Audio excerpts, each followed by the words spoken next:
Students आज हम numerical solve करेंगे। न्यूमेरिकल 6.7 है, उसकी स्टेटमेंट है a man pulls a block with the force of 300 newton through 50 metre in 60 second. Find power use by him to pull the block. ठीक है, यानी given में क्या है, हमारे पास फोर्स है 300 न्यूटन और डिस्टेंस उसने 50 मीटर कवर किया और टाइम इसका 60 सेकेंड है।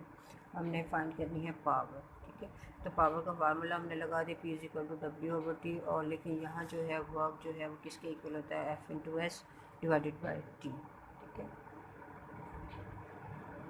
अब हम इसमें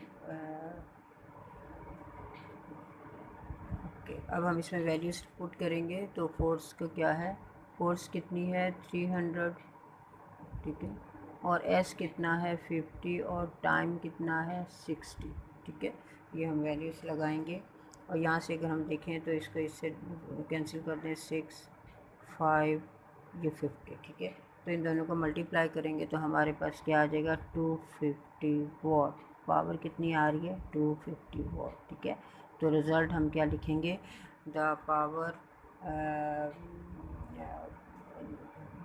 the power of man is 250 what. ठीक है, तो अब चले हम नेक्स्ट न्यूमेरिकल की तरफ आते हैं। नेक्स्ट न्यूमेरिकल है हमारा 6.7 है, इसकी स्टेटमेंट है 6.8 sorry. A 50 kilogram man moved 25 step up in 20 second. Find power if each step is 16 centimeter high।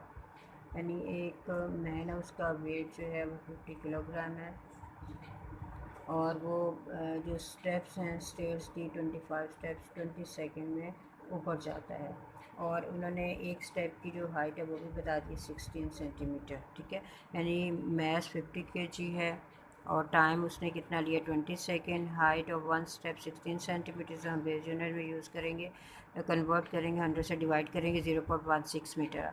तो हाइट ऑफ स्टेयर कैसे निकलेगी, 25 उसके स्टेप्स हैं, उनको एक उनकी हाइट के साथ मल्टीप्लाई करेंगे तो हमारे पास क्या आता है, ये हम देखेंगे 0.16 मल्टीप्लाई 25। ठीक है, तो ये हमारे पास आ रही है 4, यानी जो हमारे पास उसकी स्टेयर की हाइट है वो कितनी आ रही है 4 मीटर आ रही है। ठीक है, चले अब हम और पावर हमने फाइंड करनी है, तो इसके लिए क्या फार्मूला है W/T। यहाँ जो वर्क डन है वो हाइट पे गया, work done with due to the potential mgh/T। अब हम इसमें वैल्यूज़ लगाते हैं। मैस कितना है 50, G है 10 और हाइट कितनी है 4 डिवाइडेड बाय टाइम कितना है 20। इस ज़ीरो को इसके 2 × 4, यानी हम 50 को अगर 2 से मल्टीप्लाई करेंगे तो हमारे पास क्या आ जाएगा, पावर कितनी आ जाएगी 100 वॉट। ठीक है, तो ये था हमारा नेक्स्ट न्यूमेरिकल। अब इसके बाद है 6.9 न्यूमेरिकल है, उसकी स्टेटमेंट हम देखते हैं। Calculate the power of pound which can lift 200 kilogram of water through a height of 6 metre in 10 second. यानी इसमें मैस जो है 200 किलोग्राम है, हाइट जो है 6 मीटर है, टाइम 10 है, पावर फाइंड करनी है। तो यहाँ भी हाइट की बात कर रही है तो work done due to the potential energy ये आएगा।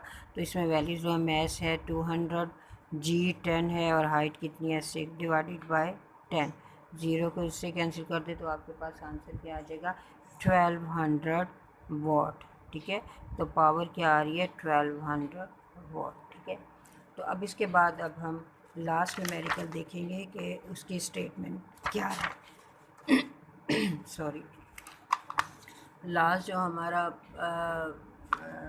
न्यूमेरिकल है उसकी स्टेटमेंट है electric motor of 1 horse power is use to run water pump. ठीक है, इलेक्ट्रिक मोटर है और उसकी जो पावर 1 हॉर्स पावर के इक्वल है, जो कि वाटर पंप को चलाती है। The water pump take 10 minute to fill, और जो वाटर पंप है 10 मिनट लेता है एक to fill overhead tank. ठीक है, एक टैंक को भरने में वो 10 मिनट्स लेता है। The tank has capacity, tank की जो कैपेसिटी है वो 800 लीटर है और वो कितनी हाइट पे है 15 मीटर की हाइट पे रखा गया है। अब हमने find the actual work done by the electric motor ने जो एक्चुअल वर्क किया वो भी फाइंड करना है, और एफिशिएंसी ऑफ द सिस्टम वो भी हमने फाइंड करनी है। तो इसमें हमारे पास जो एक्चुअल वर्क डन है अगर हम देखें एक्चुअल वर्क डन हमारे पास जो है वो क्या है, वो है मोटर का, ठीक है। और सिस्टम में मोटर प्लस वाटर पंप जो हैं वो दोनों ही आ जाते हैं, ठीक है। और चलिए अब हम स्टार्ट करते हैं, ठीक है। पावर कितनी है, 1 हॉर्स पावर। 1 हॉर्स पावर किसके इक्वल है, 746 वाट, तो पावर इसके इक्वल है। हाइट कितनी है, 15 मीटर। वॉल्यूम कितना है, 800 लीटर है। और मैस कितना है, देखिए दिया गया, आपकी बुक में दिया गया mass of 1 litre water 1 kg होता है, तो 8 kg किसका मैस होगा, वो 800 kg होगा। इसका मैस जो है 8 लीटर का 800 kg होगा। टाइम 10 मिनट से इसको कन्वर्ट करें सेकंड में तो 600 सेकंड आ जाएगा। हमने एक्चुअल वर्क जो है वो भी फाइंड करना है मोटर का, और एफिशिएंसी जो है सिस्टम की फाइंड करनी है। चलिए अब हम स्टार्ट करते हैं। सबसे पहले हम पावर का फार्मूला लगाते हैं, W1T, ठीक है। यहाँ मैंने W1T इसलिए लगाया क्योंकि हमने यहाँ वर्क डन जो है आउटपुट वर्क भी फाइंड करना है, इनपुट वर्क भी, तो इस वजह से एक में W1 है और दूसरा W2 है। तो ये क्या आ जाएगा हमारे पास, W1 अगर हम यहाँ से फाइंड करें P मल्टीप्लाई T, ठीक है, तो ये P किसके इक्वल है, 746। और टाइम कितना है हमारे पास, टाइम है 15, टाइम कितना है 600 सेकेंड है। तो इन दोनों को मल्टीप्लाई करते हैं, देखते हैं क्या आता है हमारे पास। 746 मल्टीप्लाई 600, ठीक है, तो ये आ रहा है 447 600 ये पावर, यानी ये हमारे पास क्या आ गया, ये वर्क डन हम ले रहे हैं, ठीक है, सॉरी ये वर्क डन है, तो इट मीन्स कि ये वर्क डन जो है 447 600 जॉब्स आ गया, ये W1 आ गया हमारे पास। अब हम एफिशिएंसी का फार्मूला लगाते हैं। एफिशिएंसी किसके इक्वल है, वो इक्वल है आउटपुट